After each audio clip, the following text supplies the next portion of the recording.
As I begin this lecture, then perhaps it behooves me to start with an example from literature to place my story, and I believe the narrative I'm about to offer has fascinating links with Albert Camus' famous novel, The Stranger.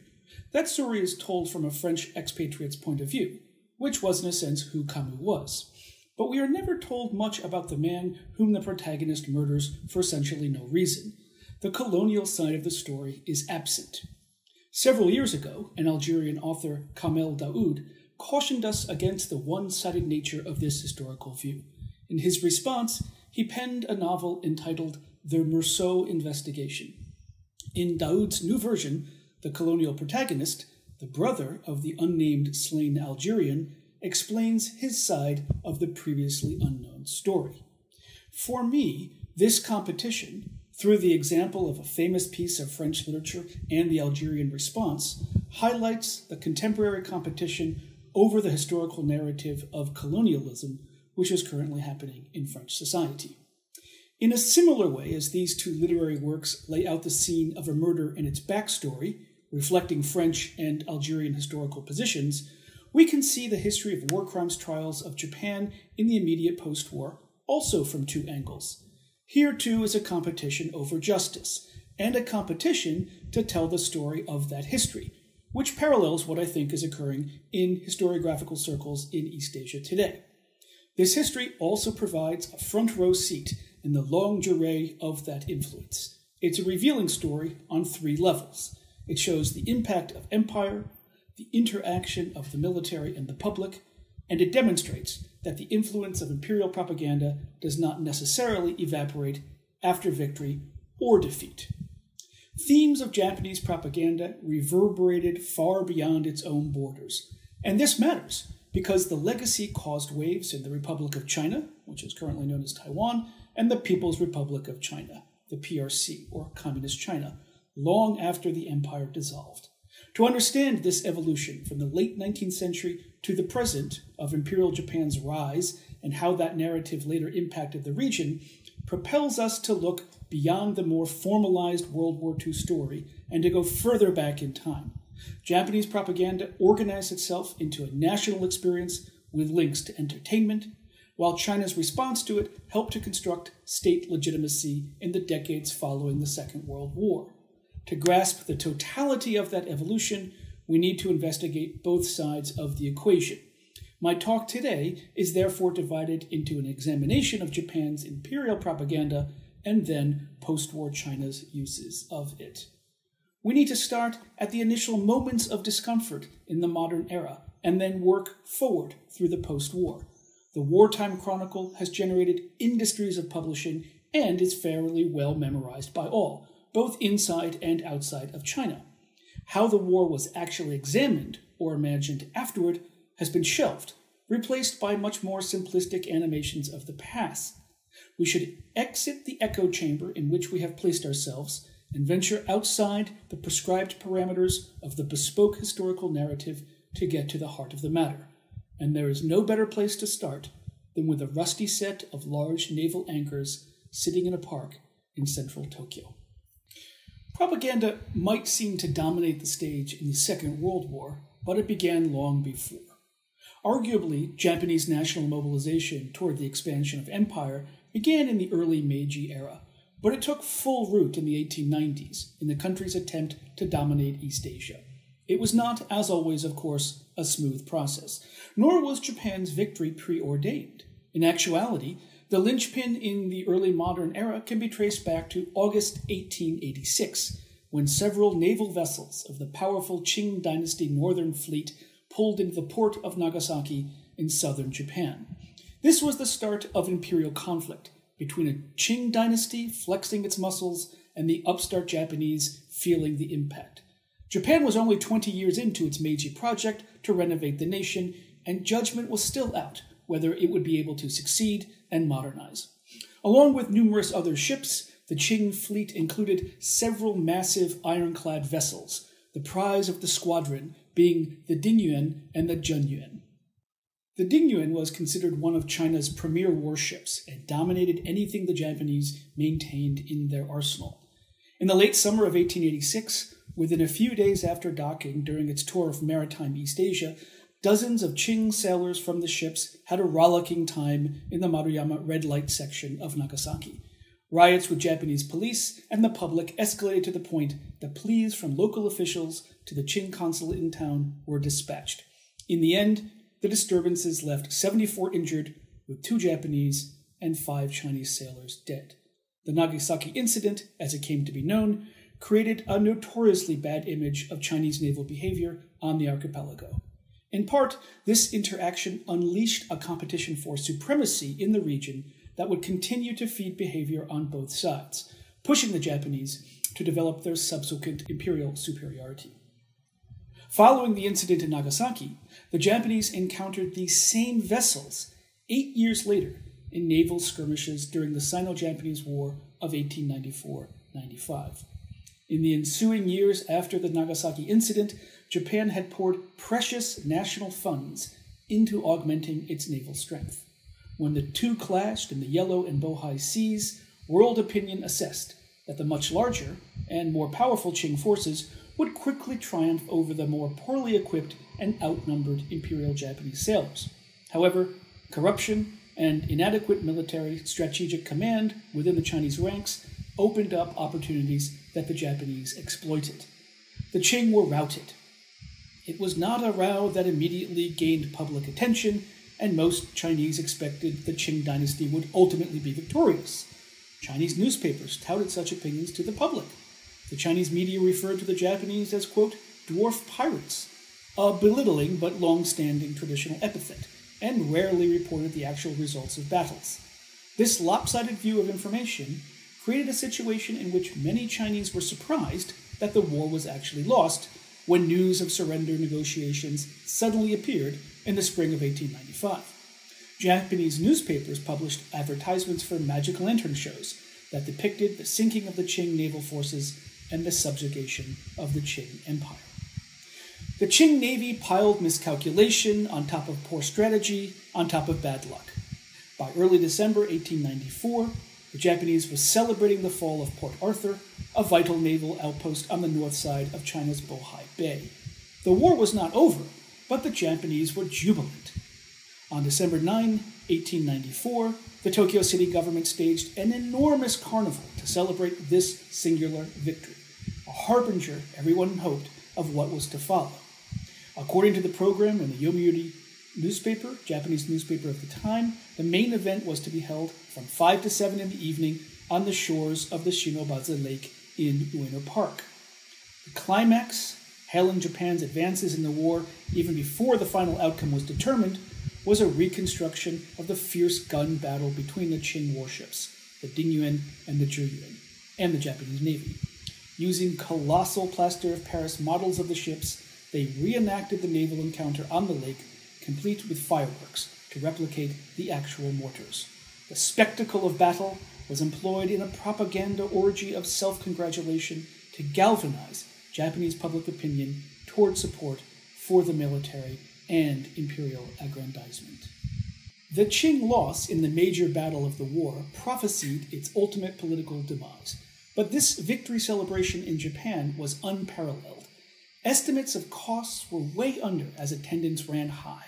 The final bill came to more than 14,500 yen at the time, approximately $2.5 million in current U.S. exchange rates. Extra trains between Yokohama and Tokyo were put on the rails that day to deal with the influx of visitors, overwhelming the preparations. The authorities had not planned for enough public toilets, and lines snaked through the park. About 20 pickpockets were arrested. It was a substantial outlay for a victory party in the nation's capital, particularly when the coffers were already virtually bare from wartime expenditures. During this time, strident visual news leaflets, thousands of colorful battle pictures, and hundreds of new and sometimes often racist comedic routines about the Qing Empire were endemic to the Japanese media and entertainment industries. The first phase of a Japanese program of national mobilization was forming, and the key was linking homefront emotion to battlefront success.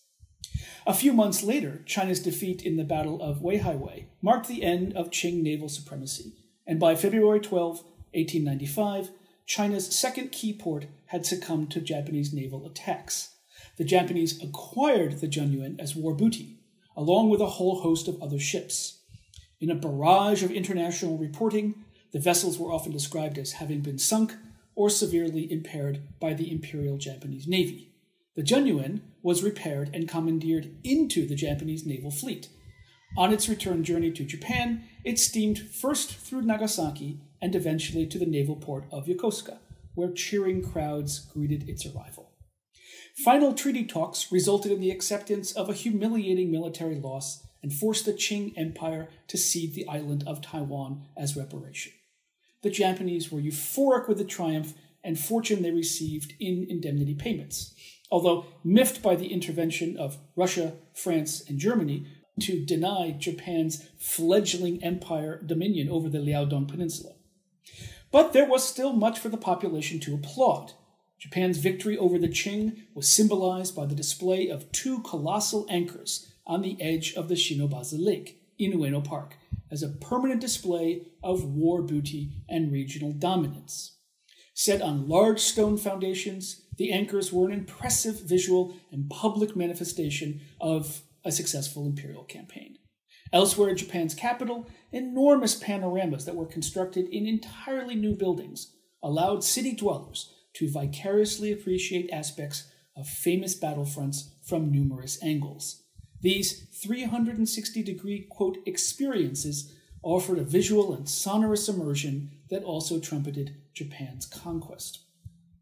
Japanese were no longer just reading about their imperial forces' victories. They could also see and experience the spoils of war, further enmeshing the public in the high-stakes game of expanding imperial borders and power. Keeping the public interested and connected to the military was considered an important element of propaganda, and war booty was designed to be put on display. An editorial in the Japanese Yomiuri newspaper proffered that such items showed, quote, the brave valor of our navy and military, and also promoted, quote, our honor and imperial power to the world. A vast array of captured armaments and personal items from the Chinese continent made their way back to Japan to be put on show not just in public parks, like the Qing naval anchors, but also in schools, at exhibits on castle grounds, and in shrines. As entertainment was gaining prominence as a mixed form of edutainment and state propaganda, the triangular link between youth, the military, and military expansion grew steadily stronger over the subsequent decades. War booty displays at the Yasukuni Shrine grew so popular that many entrepreneurs set up small shops and amusement stalls just outside the shrine grounds to sell their products. Their numbers expanded to the point that the government cracked down and ordered their removal. The Japanese newspaper, the Asahi, announced that while some war booty was to be offered to the imperial throne, the rest was to be displayed by the military at various government sites so that the population could view it. It was also to be lent to schools and to serve as a pillar of the nation's education. And not just in Tokyo. This was a national phenomenon. The spoils of war to be exploited on the national stage were not limited to military armaments and weapons. Amusements and exhibits expanded to include exotic animals. Imperial Japanese propaganda contained not only a military message, but also one glimmering of modernity and success. In 1897, the Imperial Household Ministry authorized an exhibit of animal war booty at the Ueno Zoo, not far from the mock battle that Tokyo's imperial subjects had enjoyed several years earlier. During the war with the Qing, a pair of camels had been captured at Port Arthur, and eventually they were transported to the National Zoo, where the birth of a baby camel drew much public interest. These exhibits were funded directly from the coffers of the Meiji Emperor. Along with panoramas and massive spectacles, triumphant victory arches also became de rigueur for Japanese military celebrations.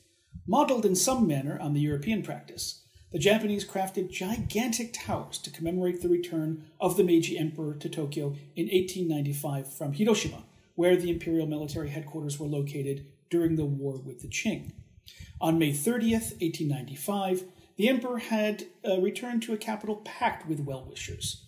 Verbal descriptions do not suffice. To grasp the enormity of the scale, images have to be seen to be believed. The arches, big as they were only a temporary stage setting for national celebrations of Japan's conquest over the Qing. The anchors remained perched on a tiny outcrop of land in the middle of Ueno Park.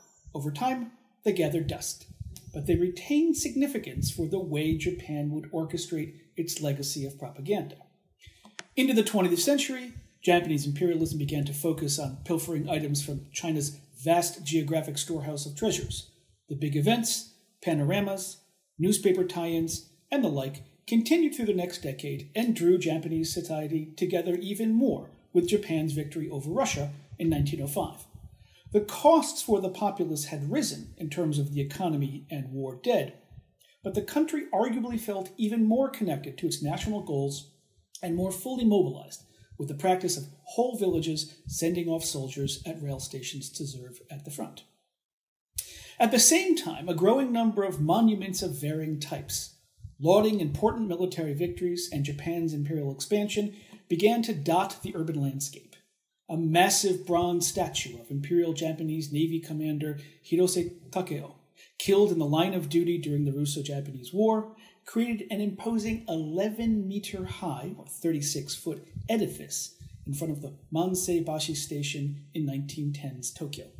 The statue commemorated Hirose as a war god. Postcards and other visual reproductions of this statue and those of other war gods were produced for sale and sent as gifts or memorabilia around the empire. The statue was one of the first positioned in front of a rail station and not located in a public park or square. Postcards, postage stamps, and posters continued to proliferate in number and quality as Japan increased its presence in Manchuria. The further accumulation of railroad privileges and business concerns in the north of the Chinese continent conjoined the island to the mainland, promoting through various media the idea that Manchuria, and eventually Japan's puppet kingdom of Manchukuo, was a lifeline for the survival of the Japanese Empire. While Japan was technically at war as an ally with Great Britain and France in World War I, and participated by dispatching troops to quell the Bolshevik uprising in the Siberian Intervention 1918-1922, Japanese society was not being mobilized in the same way during this interwar era. However, between 1905 and 1931, the imperial military was consistently on the move on the Chinese mainland.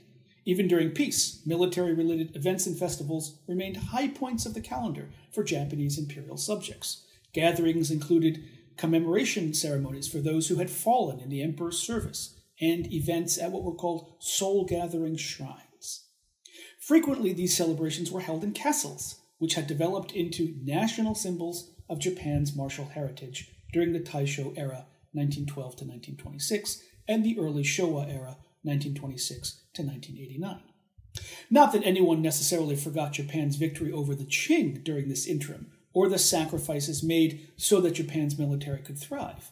As Japan shifted out of the Meiji era, the war booty gained from the Qing was still recalled for the military's services to the nation. Ah, the Genuine, a book that nostalgically memorialized the vessel, sold well in the first year of the Taisho era in 1912, when the ship was finally decommissioned. By the 1930s, the Japanese public was gorging on a steady diet of military celebrations in public squares, department stores, and castles, viewing large memorials of, quote, godlike military heroes on avenues in major cities, and daily life was embroidered into a fabric of amusement, entertainment, and education linked in grand measure to these activities. However, nothing could match the scale and technological magic of the China Incident Holy War exhibition, produced in Osaka in 1938. Constructed within a baseball stadium and using the surrounding gardens and parks, the event was enormous, very well attended, and profitable. The exhibit was open to the public from April 1st to May 30th, 1938. According to the Asahi newspaper's own calculations, more than 1.45 million people visited in the first 2 months that it ran, and the event took in a profit of 150,000 yen, a robust sum at the time. Along with airplane rides for children, a fountain, a cinema, and full-scale mock-ups of key battles, the central attraction would have been the colossal China Continental Panorama. The stadium outfield seating area had been transformed into a massive naval destroyer, and on each floor, exhibits revealed, quote, war booty, along with detailed maps and depictions of the battles, troop movements, etc. After strolling through the 5 floors of that exhibit, visitors would have gone outside to what had been the baseball field to see that it had been transformed into a Chinese battlefield. Words alone do not portray the expanse. The Asahi newspaper continued its sponsorship of war-related spectacle entertainment in conjunction with the Hankyu Rail Company and the imperial military. The fall of the city of Wuhan, a major KMT stronghold in China, was honored with another massive, life-size war panorama model. In 1939, this structure filled the arena of the Nishinomiya Sports Stadium in Hyogo Prefecture in central Japan. All of these sorts of experiential propaganda satisfied one of the conditions conducive to mobilizing a population: a constant and continuous stream of attention in the media. Asahi spared little expense, promoting its own events and its support of the war as an outgrowth of its business. Photos, long articles, constant headlines about the exhibits, and the mass interactive spectacles made joining in support of the war that much more a normal and exciting part of daily life. As the years piled up, the legacy of those Qing anchors that the Meiji Imperial Navy gained as war booty might have been forgotten, but they resurfaced as fodder for patriotic propaganda in 1942, as Japan's naval front against the Western Allies expanded toward the Pacific in World War II. On May 28, 1942, the Asahi newspaper notified the public that the monument dedication ceremony of the anchors in Ueno Park had taken place the day before as part of National Imperial Naval Memorial Day. This was, ironically, just a few weeks before the disaster at Midway, which effectively crippled the Japanese Imperial Navy and proved a turning point in the war against America. Part of the reason, perhaps, why the Qing anchors had been neglected amid the fog of war in Japan was that the country had escalated its celebratory war victories in so many other areas since 1895. One arena where attention to propaganda had more fully matured during the 1930s, in a way that had not really existed before, was the focus on children and entertainment. Nowhere was this trend more prevalent than in kamishibai, or paper plays. These splashily colored cardboard panels were displayed and read to audiences of mainly children in local neighborhoods around the empire, and used as the means to prepare the next generation for imperial sacrifice and war. Certainly not all the content was militarily oriented, but that tendency grew throughout the 1930s and into the early war years. Kamishibai deeply connected the periphery of the empire with the home front, and these narratives worked to produce consent and reconciliation. One fascinating example of the geographic connections fabricated for audiences can be seen in the Kamishibai Rabal and the Nail Clippers. This 1944 paper play ties a wide range of characters across the huge expanse of the empire, from Rabal in Papua New Guinea to Japan. The story is somewhat absurd, about a useful pair of nail scissors that get used around the empire and then are returned to their original owner. But Japanese propaganda was successful because it focused on more than just the glory of the empire. It linked distant venues of battlefield scenes with the mundane of home life back on the main islands for children to consume and value as a moral but exciting lesson. And importantly, enjoying Kamishibai incorporated this connective and emotional fabric of a shared ideology for all layers of society, not just military soldiers or adults. The second fundamental element to understanding the history of Japanese imperial propaganda centers on the fact that the fall of the Japanese Empire did not mean longer-term impact of the propaganda disappeared. By contrast, while contemporary Japanese have frequently forgotten about their wartime edutainment, its effects retain a political salience in contemporary China. The history of the former Qing warships, the Zhenyuan and the Dingyuan, continued to be recalled in service of the Chinese state. The narrative of the Qing dynasty's humiliation at the hands of Imperial Japan is still vividly recounted, albeit most frequently in modern Chinese museums or on TV shows. Equally important is the particular evolution of this memory and how it has endured in China. This national humiliation of China, as the phrasing goes, began with the Qing dynasty, which the Chinese masses overthrew in the 1911 revolution. The emotional national burden was then conveniently borrowed by the subsequent Republic of China and shared with the political party that evolved to run the nascent country by the later 1920s. This was the KMT, or Chinese Nationalist Party.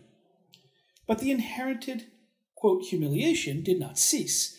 Decades after the Chinese Communist Party's conquest over the Chinese nationalists in 1949, the People's Republic of China now shoulders those same symbols of Qing dynasty humiliation as part of its own version of modern Chinese history.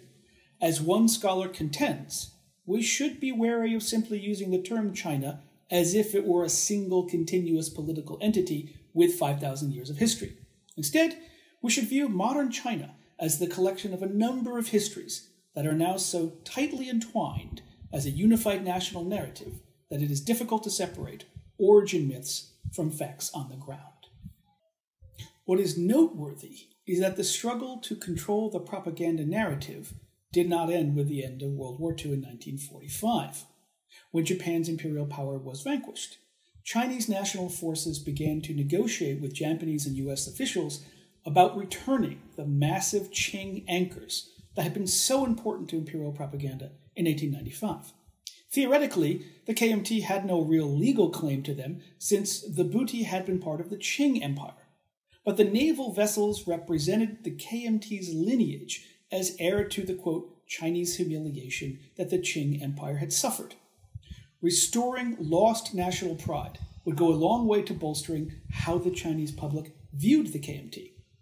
Chinese nationalist military attaché Lieutenant Commander Zhong Hanbo played a key role in this process. He was a naval officer sent as part of the Allied forces to represent China and to assist in the occupation of Japan in the early years of post-World War II. In his memoirs, he wrote that he felt being able to occupy Japan after World War II as one of the four victorious nations expunged the 100 years of humiliation China had experienced. What was at stake for Zhong and others of his generation was a chronicle of national competition that predated the entire Western narrative about the Second World War. In the Western narrative, Japan became an enemy in the late 1930s, more pointedly, of course, after December 1941. But in the Chinese view, like Zhong's, the desire for China to upstage Japan in the post-war was a story that long predated World War II and had stronger links to the growth of the Japanese empire from the late 19th century, more than half a century prior. The Chinese mission in Japan, part of the occupation authorities, but a force with few teeth, since it had no power to dispatch any significant military to back its opinions, requested the anchors and leftover artillery shells, part of the war booty taken by the Japanese after the Sino-Japanese War 50 years earlier. Quote, "It is the belief of the Chinese mission," KMT officials wrote, "that public display of such objects should be at once discontinued and that the objects should be dismantled and brought back to China." End quote. Initially, the Supreme Commander for the Allied Powers, SCAP, which oversaw the occupation of Japan essentially under American authority, cared little for this maneuver. SCAP indicated that incidents before 1937 were not in its purview. However, it seems that by suggesting in subsequent letters that the objects glorified war and militarism and were in contravention of educating the Japanese people in the fundamental principles of peace, the Chinese mission appears to have worn down American recalcitrance. Ultimately, the KMT was able to procure the anchors and return the war booty in a sort of reverse patriation ceremony that attempted to publicly expunge the humiliation of the Qing Empire's loss. The Japanese celebration of the spoils of war from the Qing Empire in the late 19th century had encouraged naval officer Zhong to call for the return of those, quote, victory relics.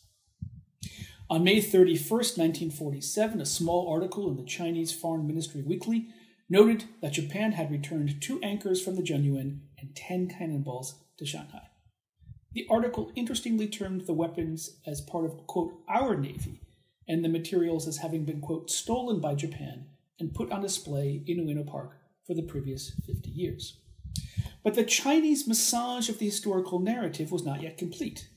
A few years later, in 1949, when mainland China switched to rule under the Chinese Communist Party, the anchors once again became an important part of national history under new management. The propaganda story that had originated in 1895 between Imperial Japan and the Qing Empire would continue long past its expiration date.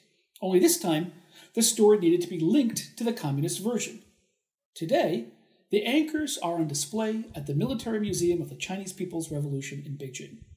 This is not just any museum, but one of the 10 monumental buildings decreed by Premier Zhou Enlai to symbolize New China and completed in October of 1959.